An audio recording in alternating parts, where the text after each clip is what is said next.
एक व्यक्ति था, लड्डू गोपाल जी की सेवा करता था, लेकिन उसका एक मित्र था, वो शंकर जी की सेवा करता था। और शंकर जी की सेवा करने वाला जो मित्र था वो बड़ा धनवान हो गया, और लड्डू गोपाल जी की जो सेवा करता था वो अब भी साधारण सा ही था। एक दिन दोनों मित्र मिले तो शिव जी की आराधना करने वाला भक्त लड्डू गोपाल जी की आराधना करने वाले से बोला, भाई तुम आज तक कभी उठ नहीं पाए, तुम उसी स्थान पर हो, उतने ही दायरे में हो, कभी बढ़ नहीं पाए आगे। तो गोपाल जी की सेवा करने वाला बोला, मेहनत तो बहुत करता हूं लेकिन क्या करूं, बढ़ ही नहीं पा रहा। शिव आराधक ने कहा कि एक काम करो, तुम अपने आराध्य बदल दो। ये तुम गोपाल जी की आराधना करते हो ना, इनकी जगह तुम शिव जी की आराधना शुरू कर दो, देखना कैसे जीवन में बदलाव आएगा।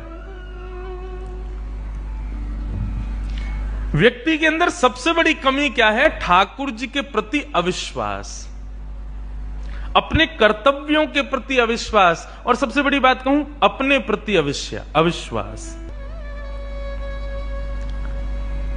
अब उस व्यक्ति ने यही किया कि गोपाल जी को ले जाकर के तो अलमारी में रख दिया, दूसरे दिन एक शंकर जी ले आया और शंकर जी का बढ़िया रुद्राभिषेक करके, त्रिपुंड लगा करके, बढ़िया ज्योत नैवेद्य आदि सब अर्पित करके, अगरबत्ती जला करके ओम नमः शिवाय का जाप करने लगा। और अब तक गोपाल जी की सेवा करता था, वो गोपाल जी अंदर बैठा दिए एक अलमारी में, उनकी सेवा बंद। ओम नमः शिवाय का जाप करने लगा। जैसे ही इसका जाप पूर्ण हुआ, मालाओं को नेत्रों से लगा करके इसने शंकर जी को प्रणाम किया, तभी देखता है कि अगरबत्ती का जो धुआं था ना, वो उसी अलमारी की तरफ जा रहा था जहां गोपाल जी बैठे थे। तो इसके मन में भावना आई कि आज तक इनकी आराधना करता रहा तो मुझे कभी कुछ दिया नहीं, आज तक भी मैं सामान्य हूं, और अब मैं शंकर जी की आराधना कर रहा हूं, उनको नैवेद्य धूप दीप दिखा रहा हूं, तो अगरबत्ती की सुगंधी भी उनको नहीं लेने दे रहे, खुद ले रहे हैं अंदर अलमारी में बैठ के। रुको, इनको अभी बताता हूं।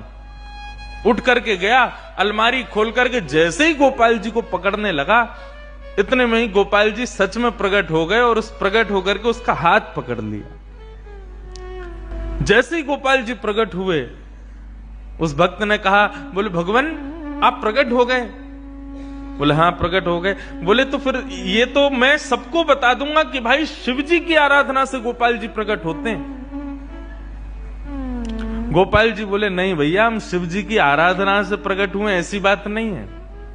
तुम शिव आराधना करो, सूर्य आराधना करो, चंद्र आराधना करो, किसी की भी आराधना करो, उससे हमको कोई दिक्कत नहीं है, लेकिन आज हम प्रकट किस लिए हुए ये ध्यान से सुनना।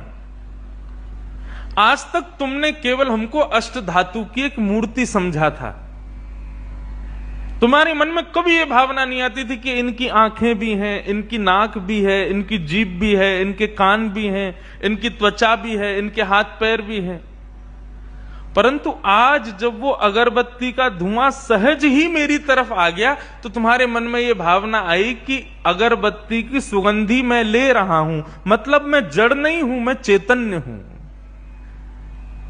वास्तव में शिव आराधना ने मुझे प्रकट नहीं किया, तुम्हारे हृदय में जो चैतन्यता का भाव मेरे प्रति आया है उसने मुझे प्रकट किया है।